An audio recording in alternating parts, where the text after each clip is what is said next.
Аллилуйя. Какие два пункта мы уже назвали? А тема какая сегодня? А? Качество. Ой. Качество успешного лидера. Какими качествами должен обладать человек, который хочет и желает быть успешным лидером? Человек, который хочет быть успешным лидером, должен иметь сведения цел. Во-вторых, человек, который хочет быть успешным лидером, должен иметь способность удачно и точно передавать мысли свои, коммуникабельность. И третье качество, которое должен обладать человек, который хочет и желает быть успешным лидером, это то, что у такого человека должно быть, он должен иметь отношение сердца такого, что он готов, то, что мы называем на английском give it all attitude. Полная отдача, да. Полное посвящение и отдача. Самопожертвование. Должен иметь не только сердце такое, он должен иметь подход такой, он должен, он должен положить себя на алтаре, вот как нужно сказать. Он должен себе положить на алтарь. Буквально, просто говорит все. Господь, я готов сделать все. То есть, give it all. То есть, я даю все. Я отдаю, для того, чтобы быть успешным, я готов жертвовать, всем. И готов отдать все и всего. Give it all attitude. Это как спортсмены, которые говорят, все. Которые бегут на, дисталище, который отдает все, всего себе, то есть падает, и все равно. Или боксеры, которые уже падает, встает, то есть отдают все самое последнее, что у меня есть. Вот любой человек, кто хочет в любом деле, в любом мероприятии быть успешным, лидер, настоящий лидер, который не просто хочет галочку поставить в истории, а лидер, который хочет по-настоящему состояться в этой жизни, как подвижником, как настоящий успешный человек, он должен принять решение для себя раз и навсегда, что я сделаю все, чтобы это служение было не просто какое-то служение, но и успешным, весьма успешным служением. Это все начинается с решением человека, с решением сердца. И потом готовность подтвердить это решение фактами, конкретными фактами, действиями. Если мы готовы отдать все, это значит, я готов поститься, если надо. Это значит, я готов, что угодно делать. Я готов молиться, сколько часов надо. Я готов, сколько дней угодно поститься. Я готов учиться, я готов ездить, я готов что угодно сделать. Потому что пока вы не будете готовы иметь такое отношение, вы еще не готовы вообще служить Богу, значит. Вы должны быть готовы умереть для себя, для своих желаний. Сказать, не я живу, я не хочу удовлетворить себя, я не хочу угождать плоти, я не хочу угождать себе, я не хочу иметь свои цели, я готов умереть для себя полностью, убежать от всего, покинуть все. И полностью отдать себе на служение Господу.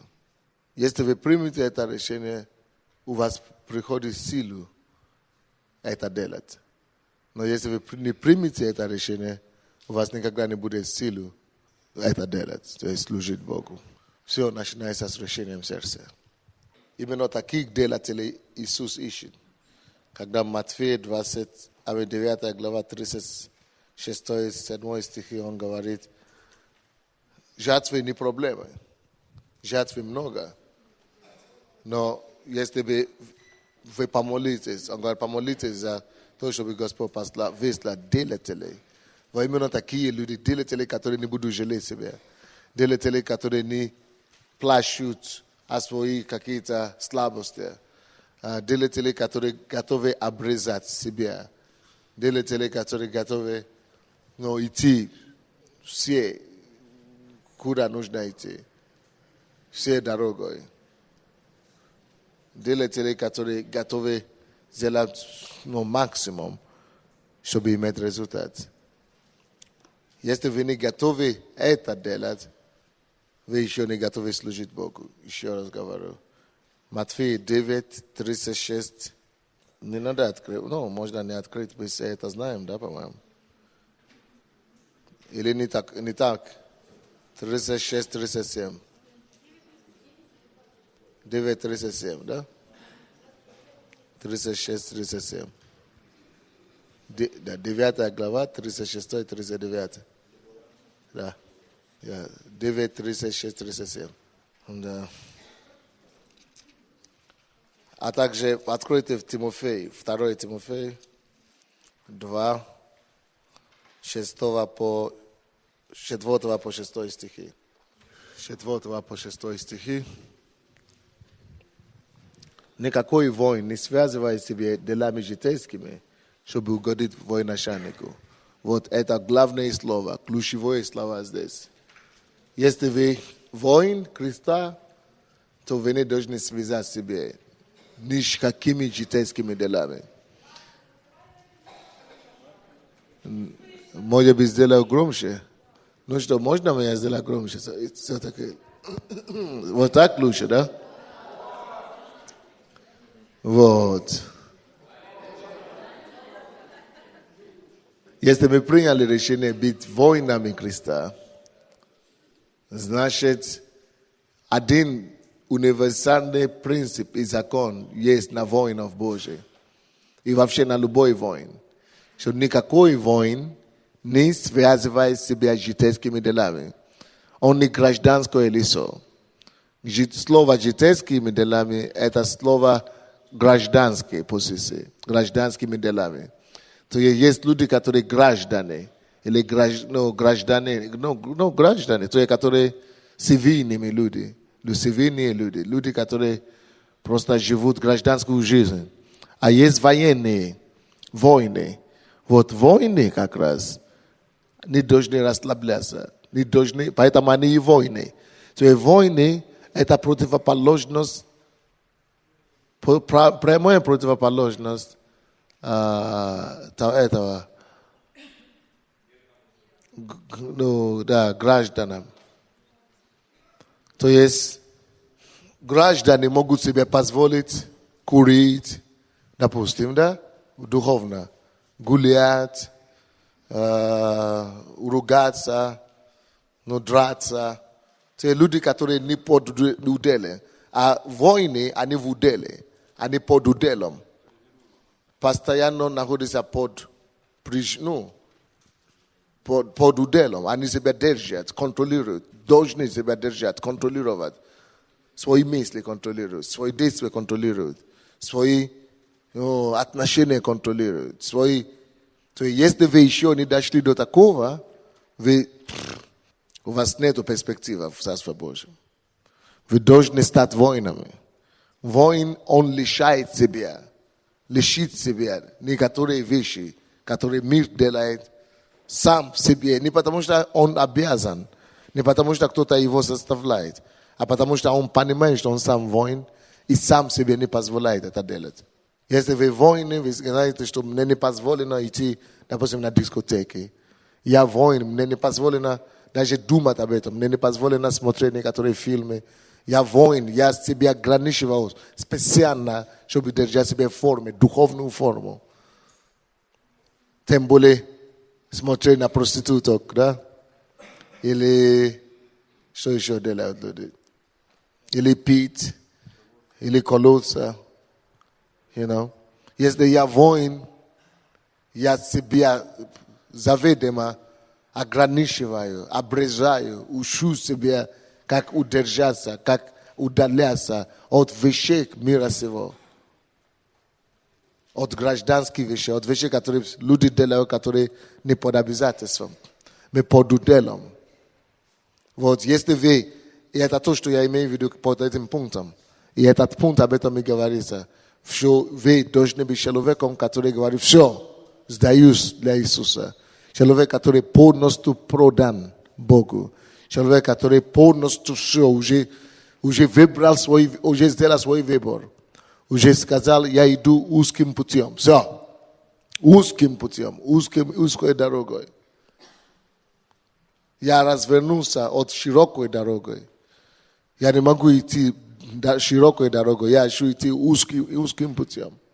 Я сознательно отказываюсь от вещей мира сего, от удовольствия мира сего. Потому что я получу потом удовольствие. Я решил получить удовольствие мое во Христе. Боге, призвание. Решите, кем вы хотите быть. Удовлетворенным, как кинозвезды, звезды экраны, которые имеют по 10 мужей, потом разбитые сердца в конце своих дней. Или как помазанник, который имеет награду здесь на земле, еще и на небе. То есть каждый должен решать для себя. А за каждым решением должны последовать конкретные шаги, конкретный образ жизни. Так что лидер должен это иметь. Если у лидера этого нет,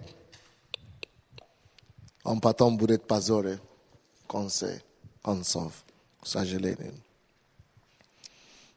Никакой войны не связывай себя делами житейскими.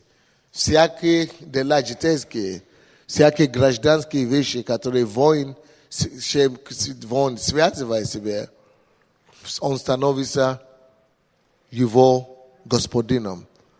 Человек, уже не лидер, когда он не свободен. Если он курит, он связан курением. Он под игом, он в рабстве. А если ты в рабстве, ты не можешь других освобождать. Очень важно, чтобы лидеры были свободны. Свободны от вещей мира сего. От вещей плоских. Это ужасно, когда ты проповедуешь другим.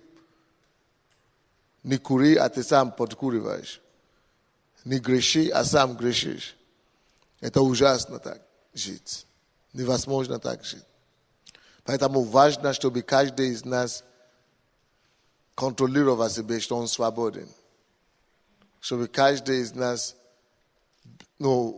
отдал себя Богу и пойти куда угодно, кому угодно, чтобы разрушить всякого контроля, всякого еще зависимости, всякого еще спотыкания на своей жизни.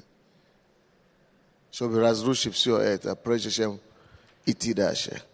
Это поможет. Следующее, то, что должен делать и должен иметь, качество, которое должен иметь лидер, который должен быть успешным. Такой лидер должен быть гибким человеком, который готов менять, но он должен быть гибким в смысле того, что он не должен быть догматом, как вам сказать. Он не должен быть консерватором, он не должен быть человеком не гибкости, или как мы говорим, не гибасти, или как это.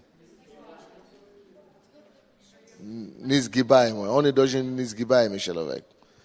То есть, если вы хотите ходить с Богом, первый урок, который вы должны научиться, это гибкости. Потому что Дух Святой написано, что это человек, водимым Духом Божьим, разбудите его за меня. Человек, который ходит Духом Божьим, который водимым Духом Божьим, никто не может предсказывать или предсказать направление. Это как ветер. Дует, какое направление ветер будет дуть, никто не знает. И Библия говорит, что человек, водимым Духом Божьим, как раз вот такой человек. Евангелие от Иоанна 3 глава. То есть если вы хотите ходить с Богом, это значит быть водимым Духом Божьим, вы абсолютно должны быть человеком, который Всегда приходит перед Богом и говорит: Господь, все, я не имею свои пути, я не имею свои планы, я только на Тебя полагаю. Господь, что Ты скажешь? Даже если я это еще сделал вчера, и это получилось, Господь, я жду, что Ты скажешь на сегодня. Если Ты хочешь, чтобы я все переделал сегодня, я готов это переделать. Если Ты хочешь, чтобы я вообще уйти отсюда сегодня, я готов это делать. То есть вы должны постоянно отдавать свою волю Богу. Полностью подчинять свою волю Творцу. Гибкости в руке Божьей. От этого зависит половина успеха в служении. Потому что вы начнете служение по одному, а Дух Святой хочет, чтобы вы делали по-другому уже завтра. Допустим, вы евангелизировали вчера кому-то, и это получилось, а сегодня вы хотите тоже так евангелизировать, а Дух Святой совсем по-другому хочет вести. Особенно лидеры проставления знают, о чем я говорю. Поете одну тот же самый песню, один раз очень помазанный, а другой раз вообще ничего не получается. Потому что нужно было бы служить Духу Святому. И знаешь, что может быть, она нужна была петь сейчас, а другой. Вот почему у меня постоянно перемены в церкви. Постоянно. Если вы были в нашей церкви год назад, вы уже в другой церкви сейчас попали. Если вы были полгода назад, это уже другая церковь. Те, которые учились в прошлом году, это уже в другой церкви они находятся. Те, которые учились в этом году, уже другая церковь. Те, которые будут в следующем году, уже другая церковь. Постоянно ищу, чтобы слышать, что еще ты делаешь, какое направление ты ведешь. Если вы думаете, вот, мы делаем так, и только вот так, вы понимаете, и вы не ищете новые пути, вы не можете ходить с Богом. Постоянно нужно быть гибким в руке Божьей. Если вы хотите быть Богом употребляемым. Потому что человек водимым Духом Божьим, как ветер, который дует, и никто не знает, куда дует. Галатам, 2 глава. Галатам, 2 глава, 11 по 14 стихи. Когда же Петр пришел в Антиохию, то я лично противостал ему, потому что он подвергался нареканию. Ибо до прибытия некоторых от Якова ел вместе с язычниками, а когда те пришли, стал таиться и устраняться, опасаясь обрезанных. Вместе с ним лицемерили и прочие иудеи, так что даже Варнава был увлечен их лицемерием. Но когда я увидел, что они не прямо поступают по истине евангельской, то сказал Петру при всех: если ты, будучи иудеем, живешь по-язычески, а не по-иудейски, то для чего язычника принуждаешь жить по-иудейски? Вы понимаете, в чем эта проблема здесь? Проблема была в какой-то не лжеучении даже проблема. Даже не в спорных вопросах. Тут заключается в неспособности Петра быть гибким. Традиция. Привык жить как иудей. То есть иудеи имеют традицию не есть с другими нечистыми людьми, да? Но мы должны быть способны изменяться. А Бог уже во Христе Иисусе говорит, что все нету нечистые. Все люди, все народности во Христе Иисусе одни и то же. Но Он придерживался своей традиции, не кушать с язычниками, чтобы на него не смеялись. То есть, это проблема. И Павел, он был гибким, он это урок уже усвоил. И он обличал Петра, чтобы тот проснулся и поступал правильно по истине евангельской. Вот. Я не знаю, каким образом вам это донести. Но я вам скажу, что всякий раз, когда наша церковь стояла на месте и не растет дальше, Бог всегда мне говорит это, потому что ты где-то уже остановился. Где-то вы стопасторились, как мы говорим. Zastaporilis. Vigreta vis zastaporilis. Стояли где-то. Надо что-то менять. Надо где-то движение, чтобы было. Бог, он постоянно двигается, он постоянно меняется. Бог есть Бог прогресса. Бог, который постоянно двигается. Бог, который постоянно в движении. Вначале Бог говорит, меняйте, как вы принимаете людей в церковь вообще, как вы приветствуете. Меняли, потом церковь начали расти. Потом Бог говорит, менять вообще, кто как ты работаешь с новообращенными. Изменили, Бог, церковь начали расти. Потом меняйте проставление. Изменили, Бог, церковь начали расти. А потом меняйте лидеров. Лидеров, подготовку лидеров. А потом начали все подготовить по-другому. А потом меняйте систему группы, домашней группы. А потом изменили. Сейчас опять мы меняем на следующий год. Все, постоянно. Если без этого не будет прогресса. Движение – это значит не остановки. Остановка противоречит движению. А без движения нет прогресса. Прогресс обозначает движение, постоянное движение. Никто не может идти вперед, если он не двигается, если он не меняет положение. Это гибкость, о котором я говорю. Лидер, который хочет быть успешным, он открыт для новых идей, инновационных идей. Постоянно ждет от Бога новизна. Пластичность в решении, пластичность направления.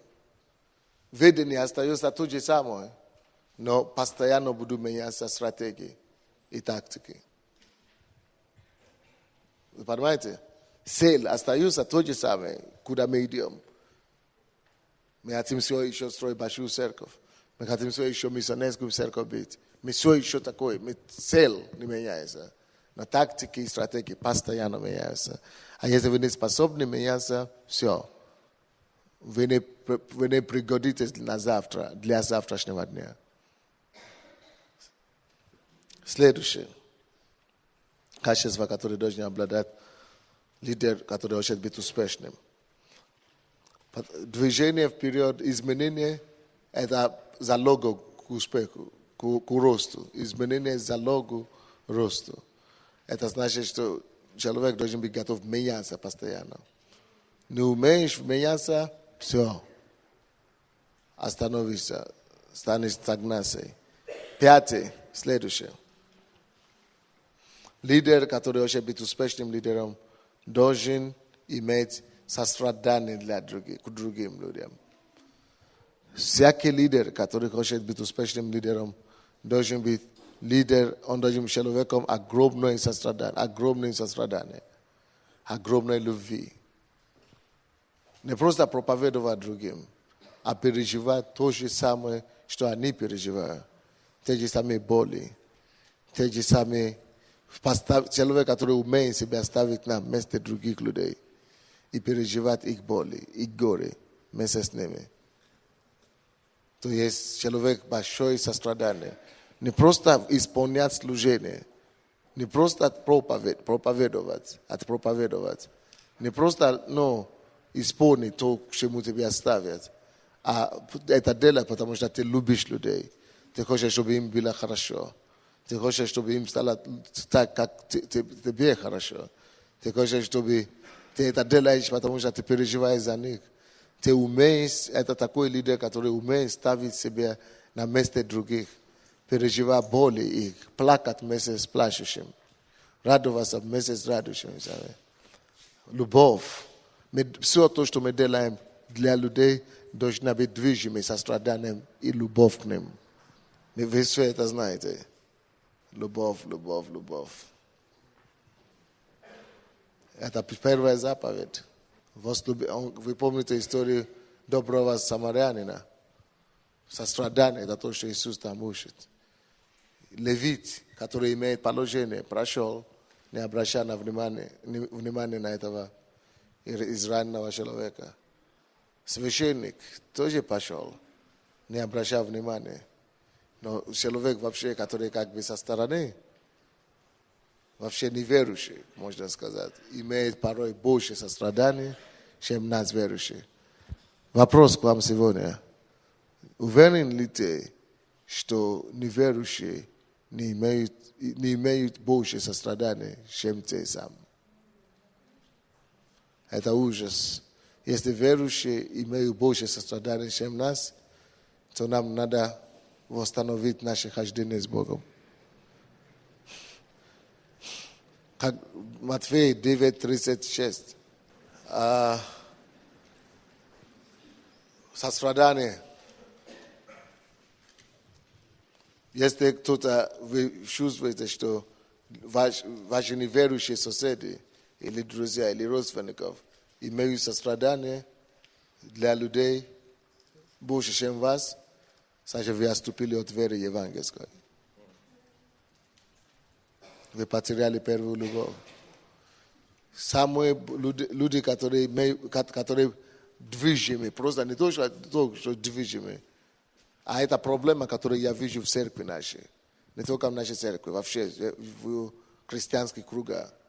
Что люди, это ему еще не, это Бог ему еще не сказал. Бог мне не сказал. Мы видим нужду, мы видим, что человек страдает. Это же неверующий. Это же Бог мне не сказал. Бог мне не дал откровение. Бог тебе не дал откровение. Ой, Боже, помилуй. Мы должны быть движимы только любовью. Мы должны быть одержимы состраданием. Мы ждем откровения, чтобы кому-то помочь. Мы ждем откровения, чтобы протянуть руку. Мы ждем откровения, чтобы боли других людей, чтобы трогали нас, а не трогает нас больше. Слезы других людей не касаются нас. Значит, мы отступили от веры.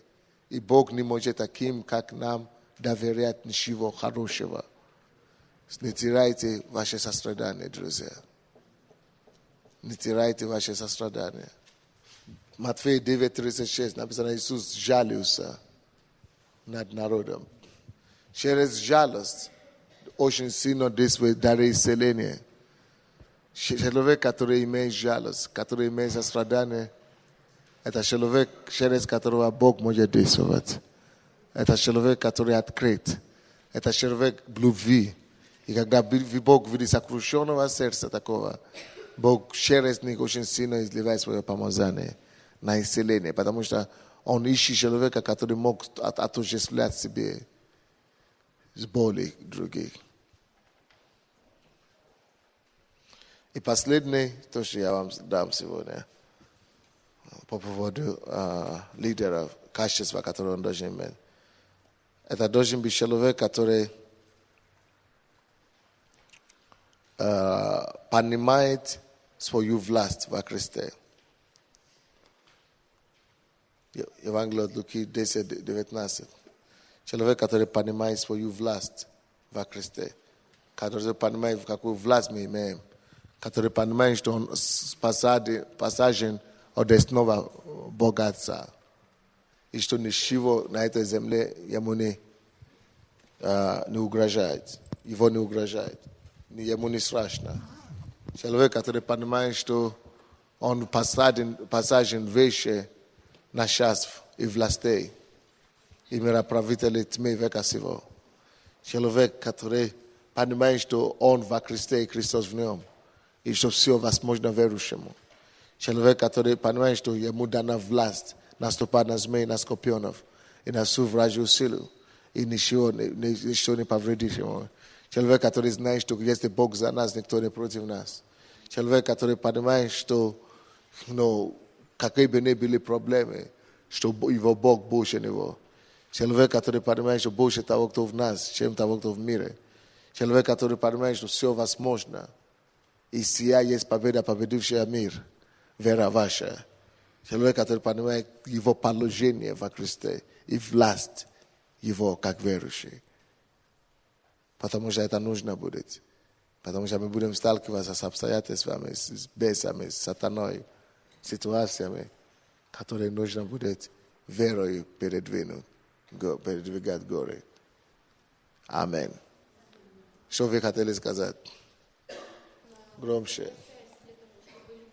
Громче. Самое главное сделать ударение не на слово даже любовь, а на сострадание. Если у вас будет сострадание, вы будете ходить в любви. Пастор Руф, это вы мне говорите или всем? Когда мы попали в церковь Посольства Божие с Галиной, то вот лично я пережила такое, что видение было позже, как раз перед тем, как пастору вот на лидерских сказать то, что новое такое движение дано было, вот буквально на днях.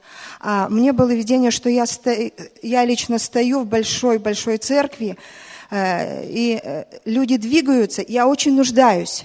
А люди двигаются, но они слепы, они не видят, что я нуждаюсь в этом. Это словно такая реклама вот была там, по телевизору показывали. И я пережила, когда мы приехали, я пережила такую боль внутри. Я думала, что сейчас я приеду в церковь, и просто люди открыты будут. А тут я встретилась, у всех какие-то дела, все очень сильно заняты, все в своем. И ты стоишь с этим багажом, и ты никому не нужен, и никто к тебе не подходит. И берешь эти багажи, и объявление сделали, и все, и тихонько тащишься по незнакомому городу на вокзал, и спишь на этом вокзале. Слава Богу, Бог обратил это все во благо. Это все нормально, допустим, да? Обошлось все. Но если взять то, что у нас в России, вот хорошо, у баптистов особенно, это очень хорошо развито, хорошее качество, от них можно научиться. Это то, что и у харизматов во всех, пастор говорит: так, сегодня приехали, сегодня у нас конференция, сегодня у нас там институт. Мы не уйдем отсюда, братья и сестры, вы же знаете, пока все до единого не разберем, что все были жильем. Они говорят: мы все знаем, это было сначала. Но потом, когда братья и сестры поняли, какое благословение они имеют от этого, это было нечто. Сейчас не нужно говорить, что мы не уйдем. Сейчас просто берут, кто вперед возьмет это. Да. Понимаете? То есть, если взять с России немножко это качество и добавить сюда, получится вообще во славу Господа.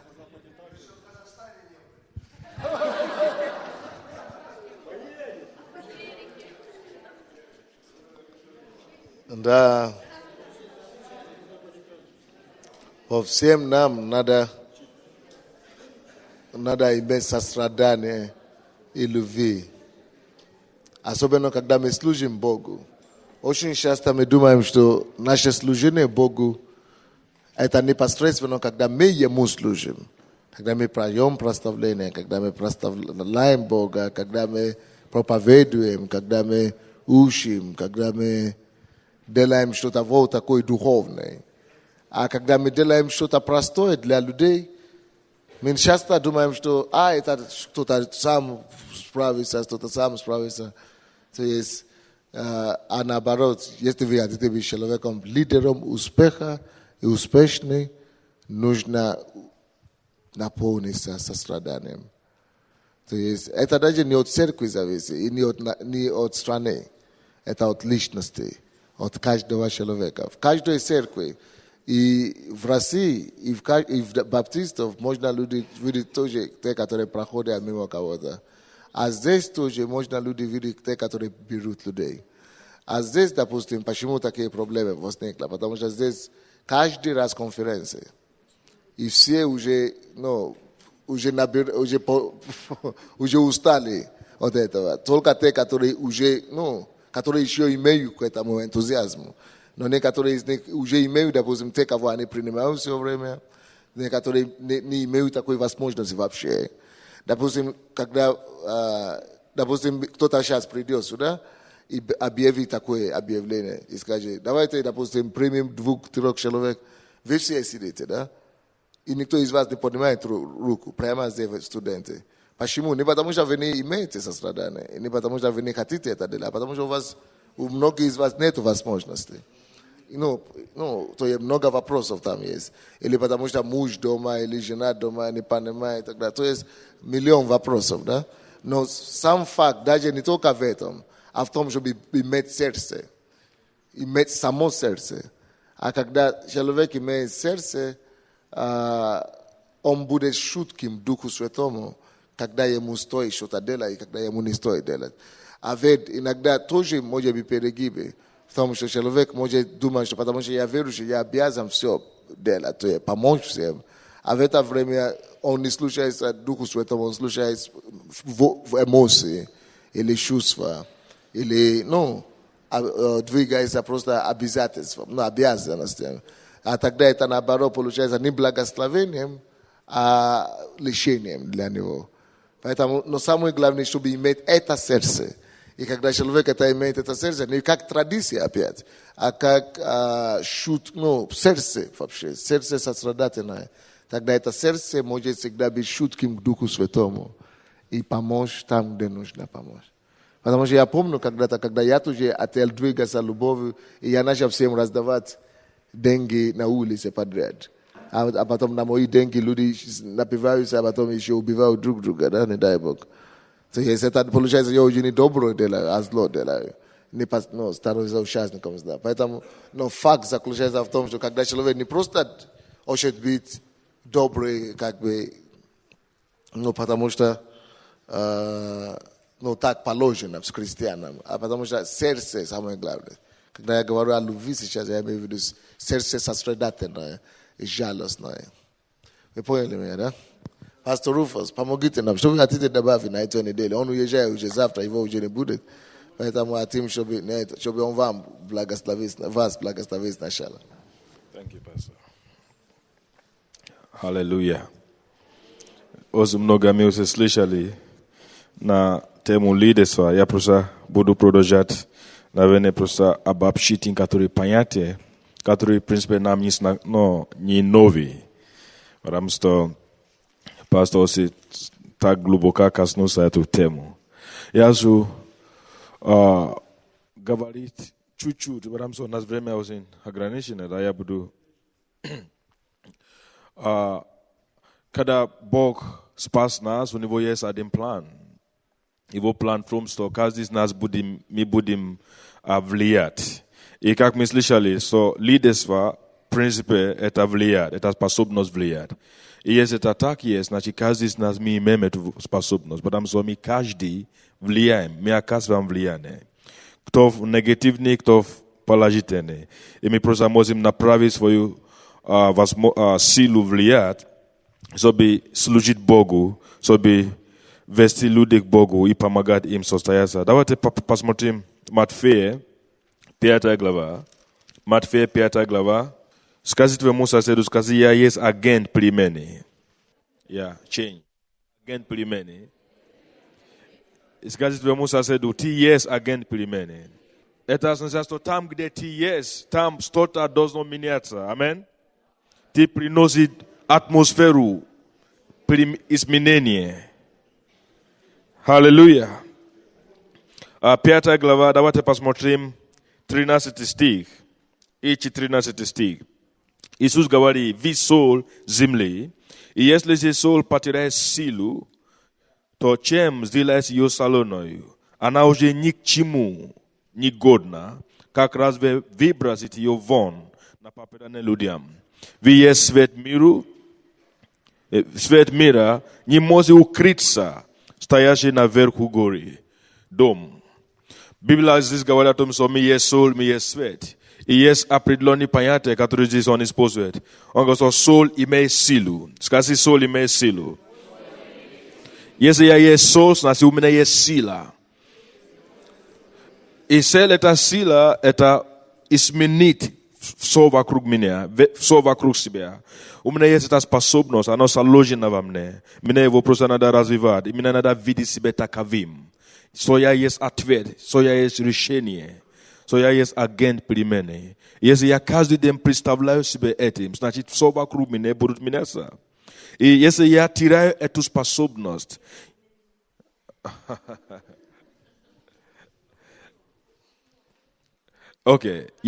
если я теряю эту возможность, эту силу, Библия говорит, что я не годный человек. Вы представляете? Я рожден свыше, я не влияю на людей, я не вносит изменения вокруг себя. Я не годный как человек, я не годный как верующий, потому что я потерял силу. Что это за сила? Сила как соль влиять. Я не могу жить и не влиять. Я не могу жить и не оказать влияние на других людей вокруг себя. Это обязательно, чем я должен заниматься каждый день. чем я должен посвятить свою жизнь, влиять. Аминь. Потому что я соль. И я не могу укрыться больше. Если я раньше мог укрываться, я не могу больше укрыться, потому что я есть свет. Бог сожжет во мне свет. И когда я имею такое мышление, когда я имею такое отношение к жизни, я уже лидер. Аминь. Я уже автоматический лидер. Конечно, я должен работать над собой, это естественно, но у меня мышление правильно, потому что все начинается с правильным мышлением. Все начинается с тем, как я мыслю. И чтобы быть агентом перемены, мы должны мыслить именно таким образом. Потому что мир ждет таких людей, как мы, которые могут внести изменения. Потому что ничего другое невозможно делать в этом мире без верующих. Представьте, если мы есть соль земли, и если мы теряем силу, тогда что будет с землей? Разложение общества. Потому что те, которые должны его изменить, те, которые должны сохранить общество от разложения, ничего не делают. И слава Богу, что мы поняли это. Я знаю, что это, поэтому вы здесь и учитесь.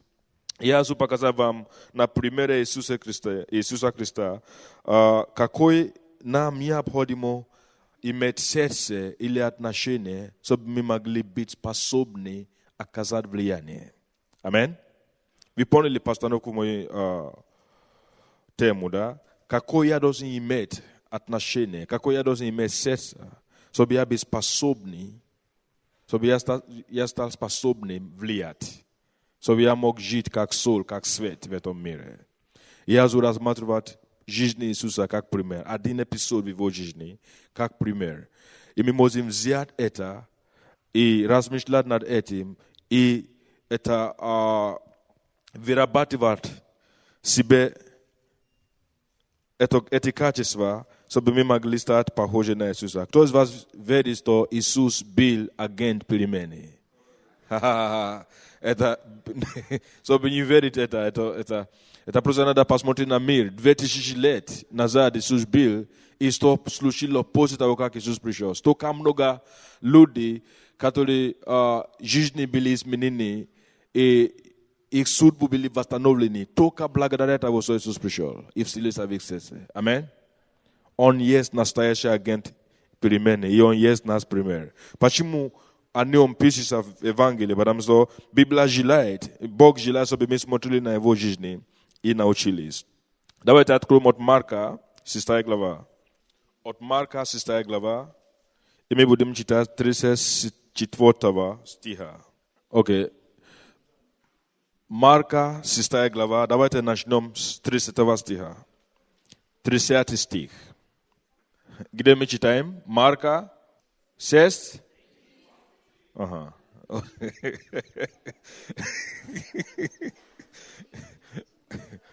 Какой мы читаем, интересно? А потом 30. А потом что еще?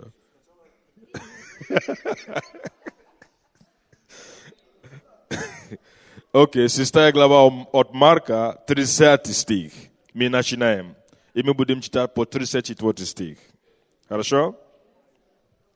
И собрались апостоли к Иисусу и рассказали ему все, и что сделали, и чему научили. Он сказал им: пойдите вы один в пустынное место и отдохните немного, ибо много было приходящих и отходящих, так что и есть им было некогда. И отправились в пустынное место в лодке один. Народ увидел, как они отправились, и многие узнали их, и побежали туда пеши из всех городов, и предупредили их. И собралась к нему. Иисус вышел, увидел множество народа, и жалился над ними, потому что они были как овцы, не имеющие пастыря. И начал учить их много.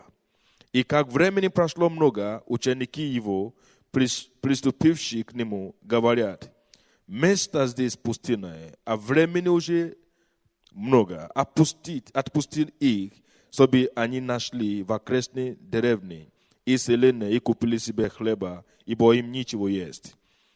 Я читаю до 37.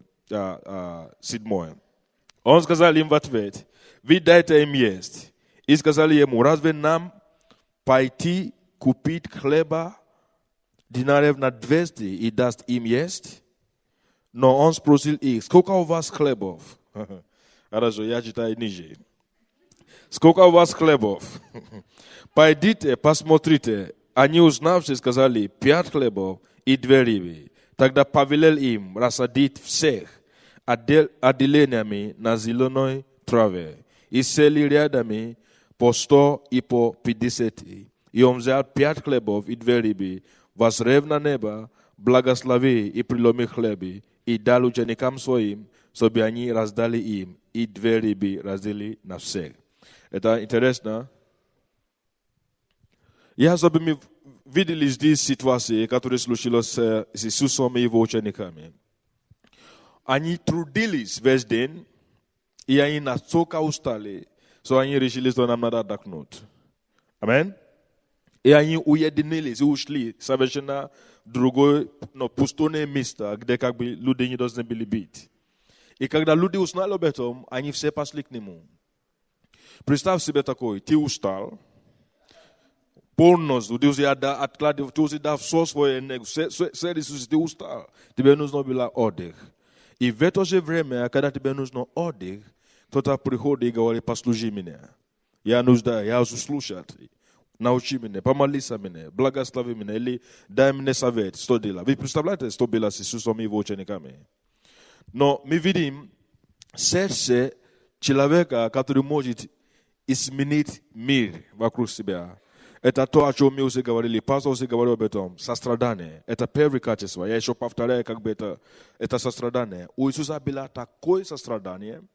Вы меня слышите, нет? У него было такое сострадание.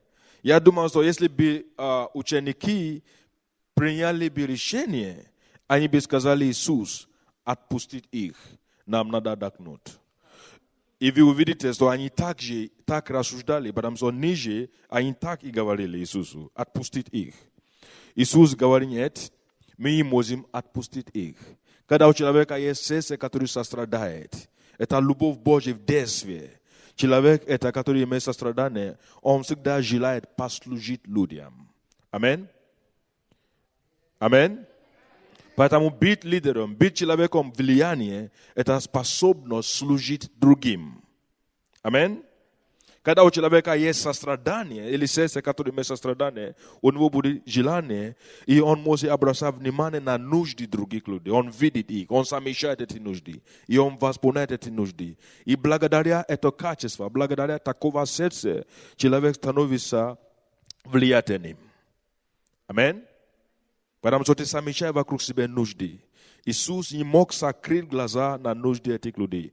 Он не закрывал свое сердце, и он открывал свое сердце даже тогда, когда он устал. Аллилуйя. Даже тогда, когда он устал. Это первый, что мы заметим здесь. Что Иисус служит людям, он любит служить людям. И второе, кто из вас понял первый пункт? Что Иисус делал? Он служил людям. У него сострадание. И когда у человека есть сострадание, это выражается только в одном. Желание служить. Это сострадание, которое не служит людям. Это любовь, которая не выражается на дела. Любовь невозможно видеть, если не в делах. Амин? Я могу говорить: я имею любовь в сердце. У меня любовь приполняет мое сердце. Любовь Иисуса, но Духом Святым излила в моем сердце. Это хорошо. Но если это не видно на конкретных делах, именно особенно, чтобы послужить людям, это не есть любовь Божия. Потому что любовь Божия можно видеть. Это доказанная любовь. Любовь, которая имеет доказательства. Второе, что мы видим здесь, мы посмотрим, да, 30 стих, 34 стих. Иисус вышел, увидел множество народа и жалился над ними, потому что они были как овцы, не имеющие пастыря, и начал учить их много. Скажи, учить их много. Учить их много. Это все равно продолжение его сердца сострадания. Он желает, чтобы люди, эти, которые его окружали, состоялись. Он начал делиться с ними то, что он знает. Что такое учить? Ты учишь людей, когда ты делишься с ними то, что ты знаешь. Аминь. Ты даешь им ключи своего успеха. Ключи твоего, то, что тебе помогает. Ты делишься с другими людьми. Иисус не был эгоистом. Иисус не был монополистом. Иисус учил много. Скажи, учить много. Если мы хотим иметь влияние, мы должны быстро делиться с людьми, особенно те, которые хотят. Потому что мы видим, что эти люди, они обращали к нему, они слышали о ним, потому что они видят в нем что-то, которые они нуждаются. Он видит жажда их сердца, и он начал учить их. Аллилуйя. Кто понял, о чем я говорю?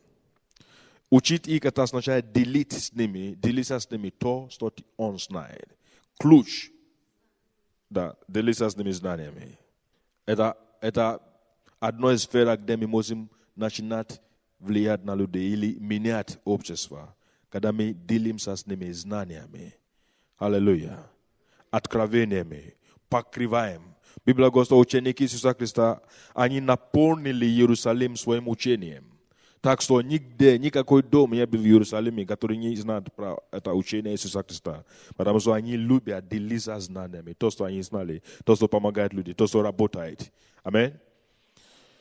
Это одна сфера. То, что мы учимся здесь, то, что вы научитесь здесь, и то, что вам открыто, это обязательно нужно будет делиться с людьми. Аминь. Если вы видите люди, которые нуждаются в этом, делиться тем, чем вы обладаете, это один способ, как вы можете преобразовать мир, который вокруг вас. Это то, что Иисус делал.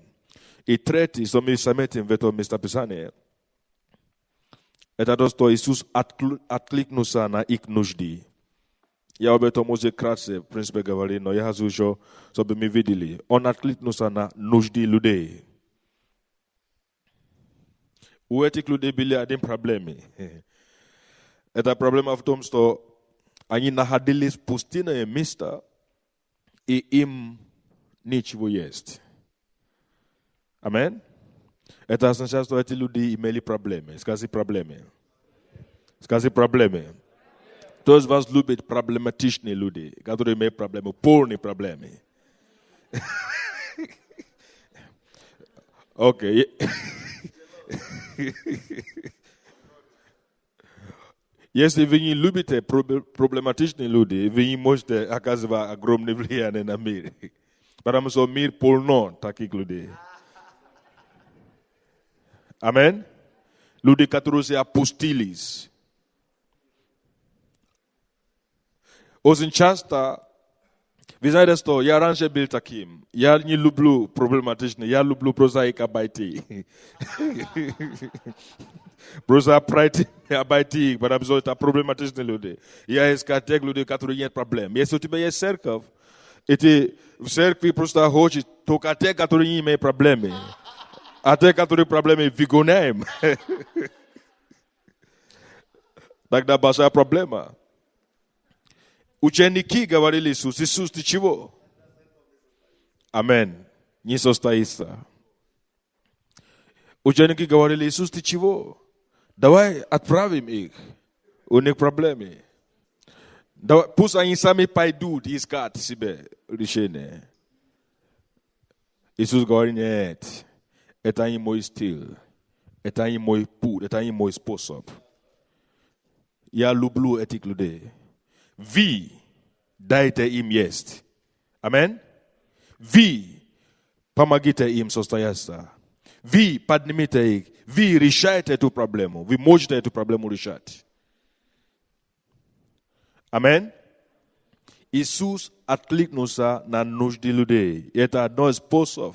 Это одно из качеств, которые должен обладать человек, который хочет быть лидером и иметь влияние. Эти люди всю жизнь останутся благодарным. Аминь. Потому что ты помог им состояться. Иисус никогда не обошел людей, которые имеют нужду. Он вникал, и он участвовал в их индивидуальной нужде и служил им. И это то, что помогает нам оказывать влияние на других людей. Аллилуйя. Аллилуйя. Видите, это есть мышление. Мышление учеников было такое. У нас нет чем накормить этих людей. А Иисус думает, что у них есть. Очень часто мы думаем, что у нас нет. Мы не можем. А Иисус знает, что мы можем. Вы знаете почему? Это мышление. Мышление веры. Это третье. Мышление веры. Или четвертый, какой там пункт, я не помню. Четвертый, да? Мышление веры. Вы знаете, что Иисус им спросил, что у вас есть? Что у вас есть?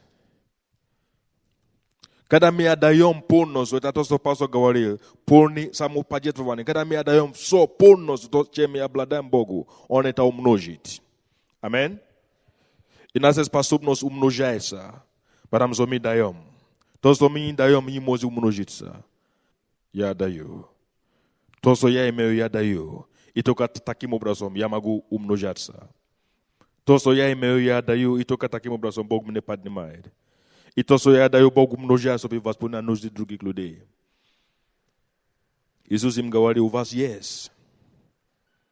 И еще есть то, что я особенно видел здесь. Когда мы будем сталкиваться с разными проблемами, различными ситуациями в жизни, или в своей жизни, или в жизни людей, тем, которым мы хотим помогать, мы должны научиться верою пробиваться. Аминь. Если Бог говорит, чтобы мы меняли общество, чтобы мы есть соль, Он говорит, чтобы мы имеем силу. Это сила заложена в нас. Это есть сила веры. Когда мы видим в невозможного, мы видим возможностью. Аллилуйя. Там, где все говорят, что невозможно, мы говорим, что возможно. Ученики говорят, что невозможно кормить людей. Иисус говорит, возможно. Вы просто думаете с ограничением. Иисус говорит, возможно. И слава Богу, они научились. Он хотел просто учить, каким образом пробиваться верою. Кто меня понимает? Когда ты не видишь выход, это не значит, что нет выхода. Скажите себе это очень четко. Когда ты не видишь выход, это не означает, что нет выхода. Ты просто его не видишь. Когда нет выхода, это не значит, что нет выхода. Это не... Окей. То есть всегда есть выход. Любой ситуации, любой положение, всегда есть выход. Я могу его не видеть. Когда я не вижу выход, хорошо. Это означает, что я должен просить у Бога, покажи мне это. Есть выход. Я знаю, что есть выход в этом ситуации. Я знаю, что эта ситуация возможна.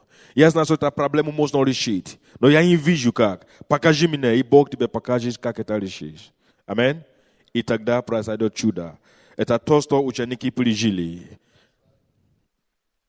Они не видели выход, и они делали заключение, что это невозможно.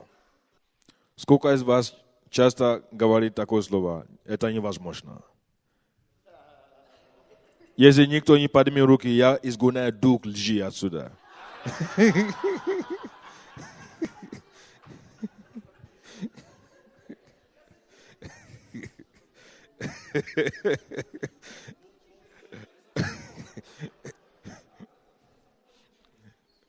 Но я жду. Есть такие люди здесь?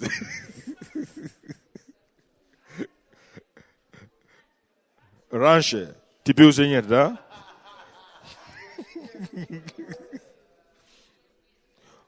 А Бог всегда любит испытывать нас. Аллилуйя. Но Бог желает учить нас о том, чтобы мы начали думать, как Он думает. Бог всегда видит выход. Аминь.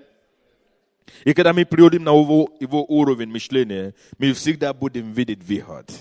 Аллилуйя. Мы всегда будем видеть выход, потому что у нас Бог такой. А? Не только все видишь, Он знает, что есть выход. Я расскажу вам одну историю в Библии. Есть такая история в Библии. Агар и ее сын Исмаил. Авраам отправил их, потому что Бог так сказал. Он отправил их в пустыню. И он дал им небольшой мешок с водой, да? И они выпили это все. И для них в пустыне невозможно забить вода. Это правда, да? И потому, когда они выпили всю эту воду, Агар начала плакать и вопиять. И говорит, я не хочу видеть смерть ребенка. Для нее уже нет выхода. Для нее эта ситуация уже все. Ребенок умирает. Но ребенок, у него была вера. Откуда я знаю, что у ребенка была вера? Маленький ребенок.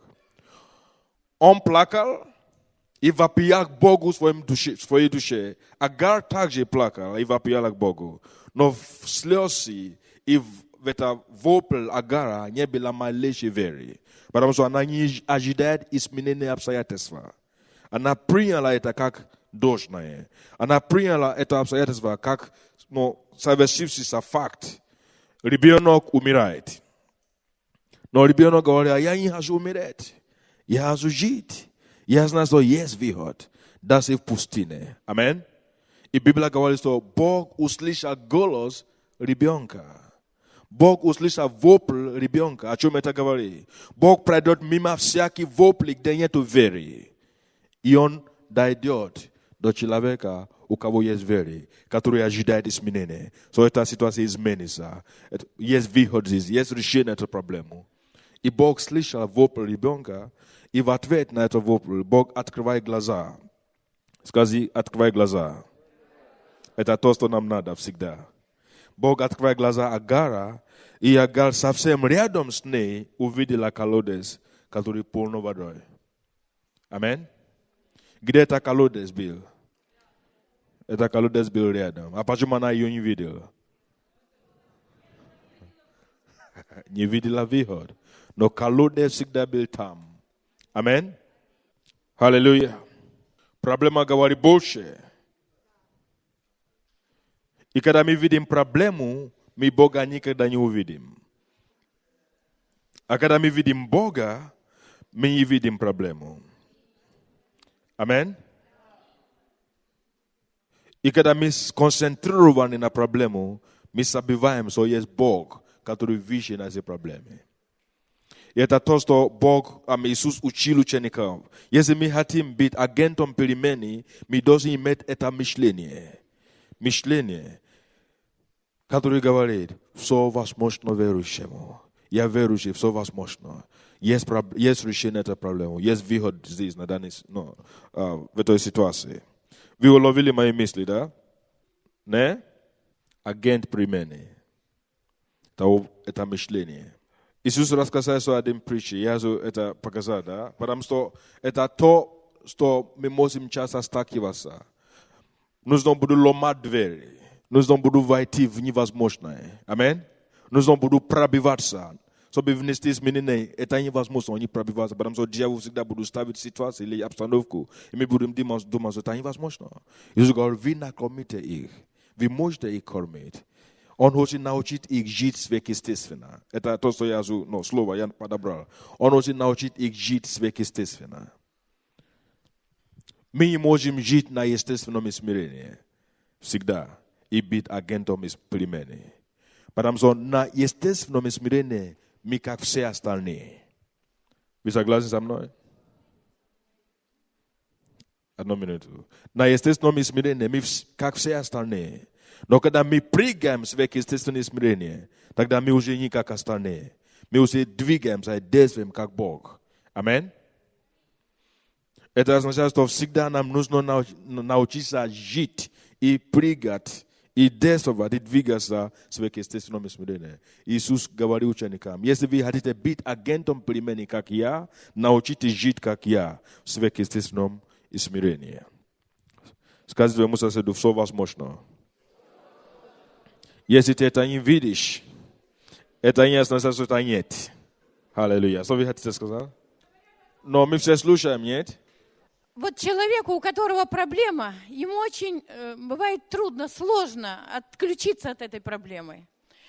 И вот когда здесь в институте многие говорили, там нет жилья, нет работы, вот сердце, да, мое, оно очень хотело помочь всем этим людям. Но вот у меня такой возможности особенной вроде как бы не было. Ну, единственное, могла там финансами помочь. А так, чтобы жильем или работой, я никак не могла. Да, ну подождите. Ну вот, и вы знаете, я как-то просила Бога, говорю, Господи, ну вот как же помочь всем этим людям? Я дома молилась об этом. Как отвлечь их от этих проблем? И вы знаете, мне Господь дал такое откровение. Он мне говорит, подходи и говори этим людям, что ты им поможешь. Я подходила к этим людям и говорила, у тебя нет жилья, не волнуйся. То есть как отвлечь их от этой проблемы? Потому что если проблема стоит, то он не может к Богу обращаться. Эта проблема мешает как бы. И я подходила к людям и говорила, у тебя проблема, у тебя нет жилья, да? Не переживай. Если ты останешься без жилья, знай, что я тебе всегда помогу. Не имеет значения. Ты на вокзале ночевать не будешь. Позвони мне по телефону, и ты всегда найдешь место, где тебе ночевать. Если у человека там вот такие проблемы, и что это, к чему это помогает? Это помогает тому, что человек знает, что он уже не останется один. Да, он уже не волнуется, и он уже может спокойно обратиться, отключить свое внимание от этой проблемы. И вы знаете, тут же проблемы решаются. Вот, я просто говорю, сострадательное сердце, это даже не тогда, когда мы вот можем сказать, да, приходи, живи. Сострадательное сердце, оно найдет выход, как отвлечь человека от этой проблемы. Аминь. Это очень хороший пример. Именно об этом Иисус и пытался учить своих учеников. Давайте посмотрим еще раз. 34 стих. Иисус вышед, увидел множество народа и жалился над ними, потому что они были как овцы, не имеющие пастыря, и начал учить их много. И как времени прошло много, и ученики его, приступившие к нему, говоря, место здесь пустынное, времени у нас уже много. Отпустить их, чтобы они пошли в окрестные деревни и селения и купили себе хлеба. Он сказал им в ответ, вы дайте им есть. И сказали ему, разве нам пойти купить хлеба? 38 стих. Он спросил их, сколько у вас хлебов? Сколько у вас хлебов? Дело в том, что человек, который будет агентом перемены, он должен копаться, он должен знать, что он имеет. Аминь. Это очень важно. Очень часто мы не знаем даже чем, что мы имеем. Мы не знаем, что заложено в нас. Мы не знаем, на что мы способны. Вы понимаете, о чем речь идет, да? Иисус просто помог им понять, что у вас уже есть что-то. Зачем вам думать о том, что нету? Вы думаете, вы так увлечены тем, что нету, и вы забиваете то, что у вас уже есть. Вы можете развивать то, что у вас уже есть. То, что еще нету, это еще пока. Аминь? Одну минуту, я доведу мысли до конца. Бог всегда работает с тем, что у нас есть. Аминь? Он уже это заложил в нас, он уже дал нам это. У тебя есть откровение о чем-то, у тебя есть понимание о каких-то вещах, у тебя есть определенные ресурсы. Ты уже можешь над этими вещами работать, ты уже можешь этими вещами служить. И Бог это умножает, потому что то, что у тебя уже есть, ты должен его использовать. И они у них были что-то, они это не видели масштаб проблем, и говорили, Иисус, мы не можем. А Иисус говорит, вы можете. Смотрите еще раз. У вас есть что-то. Начните с этим. И они поняли это урок. И когда они отдали то, что у них есть Иисусу, Иисус мог это умножить. Аллилуйя. Аллилуйя. Столько много ресурсов есть в этой комнате сегодня. Давайте не будем смотреть на то, что нету. Давайте будем смотреть на то, что уже есть. И этим служить Богу. Что вы хотите сказать? Кто поднял руки? Окей, я. Всегда есть такой, да. Вы помнили в начале я говорил, что есть люди, которые жаждут. Конечно, есть всегда крайность в разных ситуациях, да. Есть такую поговорку, я просто скажу. Если у нас есть цель. Какой цель? Даже когда мы дружим с людьми, есть одно цель. Иисус говорит, я družiu s grešnikami, как врач. Я врачеваю, я чтобы они стали здоровыми. Но если вы видите, что человек не хочет, и человек этому, он просто злоупотребляет, тогда надо изменить тактику. Аминь. Есть один поговорка, что если ты дашь человеку рыбу, он всегда... Да. Окей, сейчас уже время, в принципе, нету, да? Надо научить их. Надо научить. Окей. Если они не хотят, человек, который не хочет, невозможно ему помогать. Если он хочет, во-первых, надо открывать человеку проблему, что у него есть проблема. Если он не увидит проблему, он никогда не будет искать решение. Надо помочь ему видеть, что у тебя такой образ жизни, потому что у тебя такая проблема. Открывай ему глаза, чтобы он видит свою проблему. И потом приложи выход из этой проблемы. Если он не видит проблему, он никогда не будет искать решение на эту проблему. Вот. Если он видит проблему, и он нужно жить в эту проблему, это уже другое дело. Yeah? Окей, будьте благословены.